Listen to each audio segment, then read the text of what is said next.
இன்னைக்கு நம்ம சேனல்ல 5ஆம் வகுப்பு இயல் 3 பழமொழிக்கு பரிசு பாடமும் அதற்கான புத்தக பயிற்சிகளும் தான் பார்க்க போறோம். வாங்க பார்க்கலாம். முதல்ல பழமொழினா என்னன்னு பார்க்கலாம். பழமொழிகள் என்பவை நம் முன்னோர்கள் தங்கள் அனுபவத்தின் மூலம் உணர்ந்து கூறிய மொழிகள்.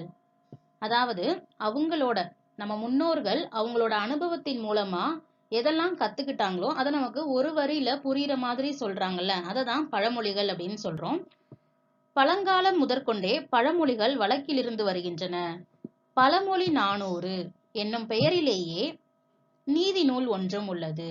அதாவது 17 கீழ்கணக்கு நூல்கள்ல நீதி நூல்கள் இருக்கு. அந்த நீதி நூல்கள்ல ஒண்ணுதான் பழமொழி 400. இந்த பழமொழி 400ல மொத்தம் 400 பாடல்கள் இருக்கும். அந்த பாடல்கள் எல்லாமே 4 அடிகளை கொண்டதா இருக்கும். அதுல அந்த 4வது அடி மட்டும் ஒரு பழமொழியை சொல்ற மாதிரி இருக்கும். நுணலும் தன் வாயால் கெடும், இந்த மாதிரி அந்த கடைசி அடி மட்டும் ஒரு பழமொழியை சொல்றதுனால இந்த நூலை பழமொழி 400 அப்படின்னு சொல்றோம். சரி, இப்ப கதைக்குள்ள போகலாம். பழையனூர்னு ஒரு ஊர் இருக்கு. அந்த ஊர்ல ஒரு மாந்தோப்பும் அந்த மாந்தோப்புல ஒரு கிளியும் இருக்கு.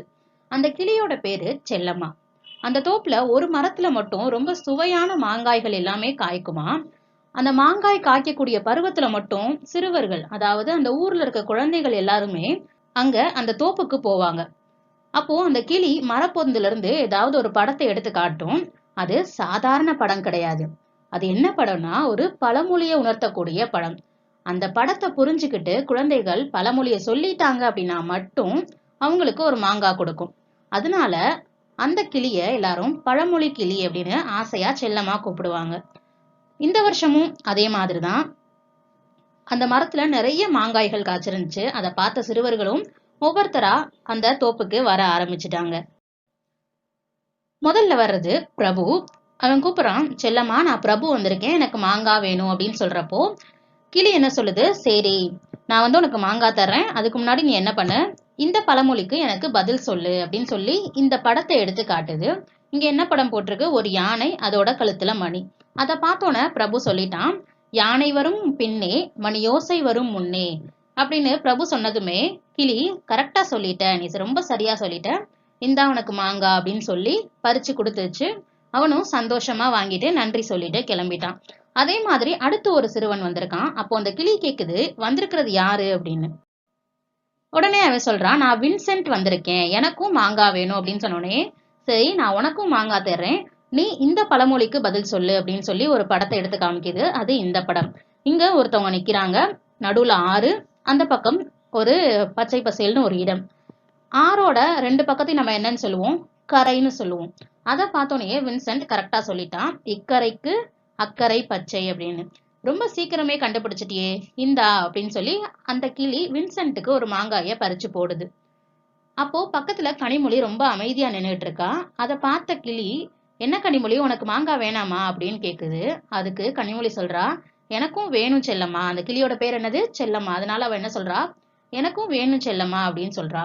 உடனே கிளி, இந்தா உனக்கான படம்னு இன்னொரு படத்தை எடுத்து காமிக்குது.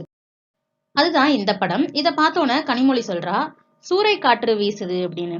அதுக்கு அந்த கிளி சொல்லுது, இல்ல நீ தப்பா சொல்ற, இன்னும் கொஞ்சம் நல்லா யோசிச்சு பாரு, உனக்கே இந்த பழமொழி என்னன்னு தெரியும் அப்படின்னு அந்த கிளி சொல்லுது.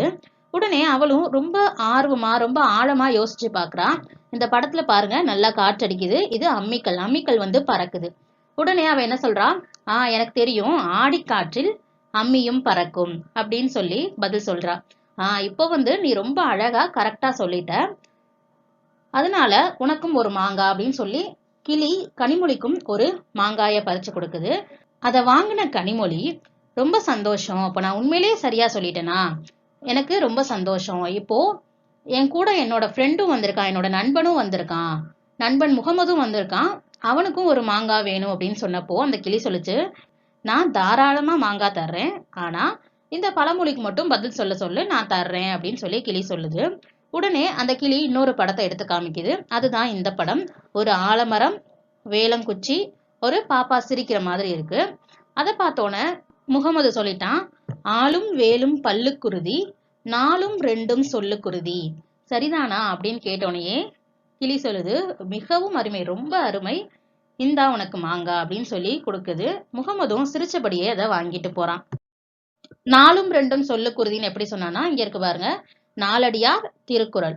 அப்போ நாலடியார் 4 அடி, திருக்குறள் 2 அடி. 4ம் 2ம் சொல்லுக்குருதி. அதாவது நம்ம நல்ல வார்த்தைகளையும் சரியான வார்த்தைகளையும் பேசுறதுக்கு இந்த நூல்கள்லாம் படிச்சோம்னா நமக்கு உதவும் அப்படிங்கிறத இந்த பழமொழி நமக்கு சொல்லுது.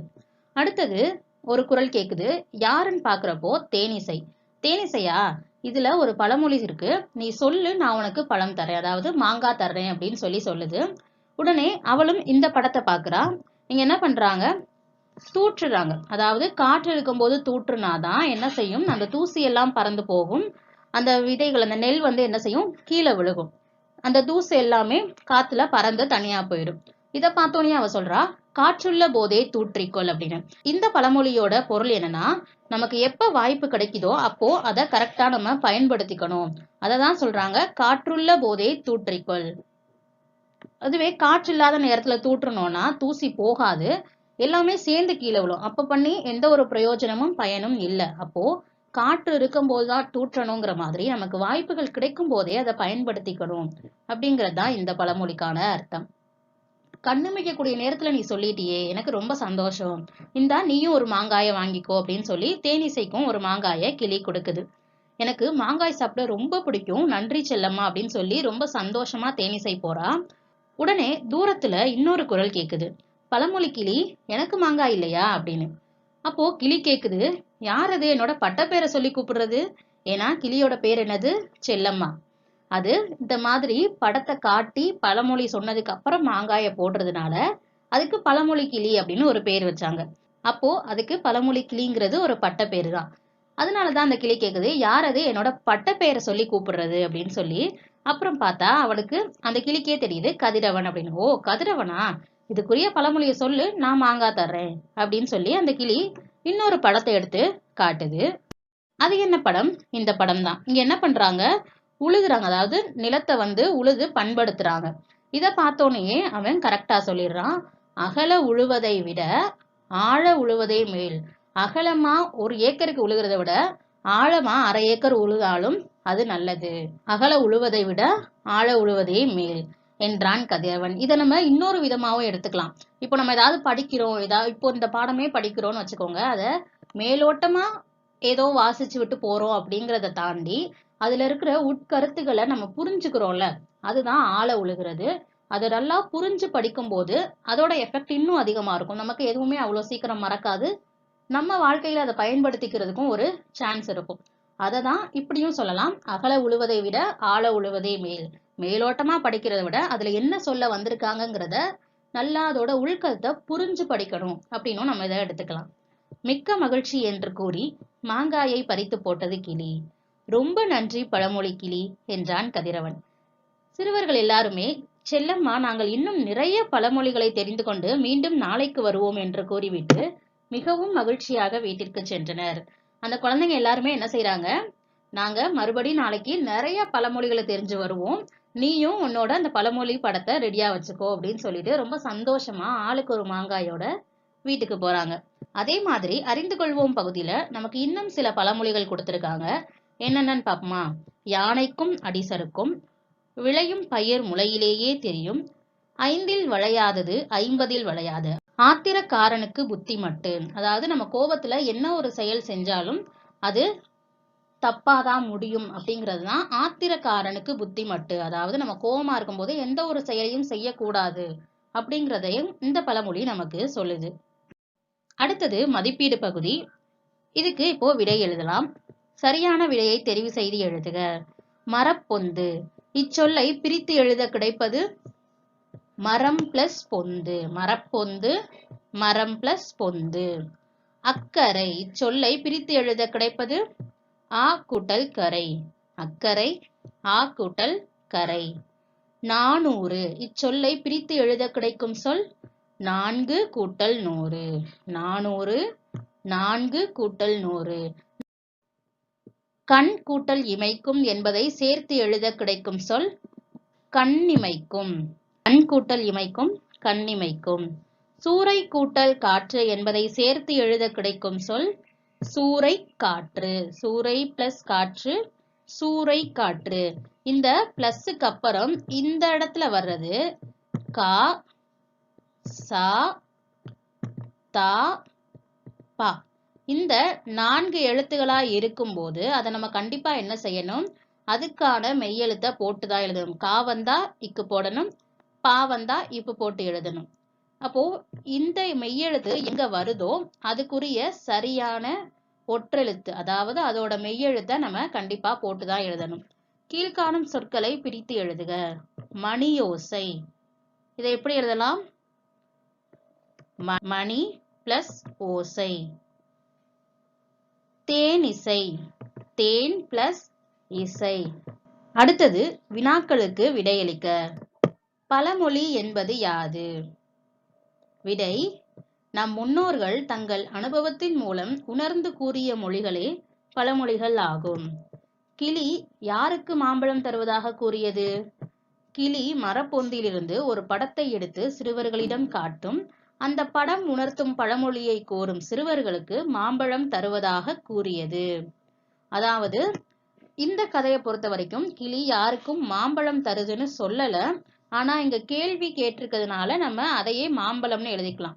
ஆனா இந்த பாடத்தை பொறுத்த வரைக்கும் நம்ம மாங்காய்னு தான் படிச்சோம், மாம்பழம்னு படிக்கவே இல்லை. ஆனா கேள்வியில மாம்பழம்னு கேட்டிருக்கிறதுனால நம்ம விடையையும் மாம்பழம் அப்படின்னு எழுதிக்கலாம். அடுத்த கேள்வி, கிளியை பழமொழி கிளி என அழைக்க காரணம் என்ன? கிளி மரப்பொந்திலிருந்து ஒரு படத்தை எடுத்து சிறுவர்களிடம் காட்டும்.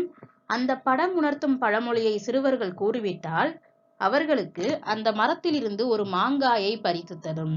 அதனால் அதை பழமொழி கிளி என்றும் அழைப்பார்கள். அடுத்த கேள்வி, இப்பாடத்தில் நீங்கள் அறிந்து கொண்ட பழமொழிகள் எவை? இந்த பாடத்துக்குள்ள ஒவ்வொருத்தரும் ஒரு பழமொழி சொல்லியிருப்பாங்கல்ல.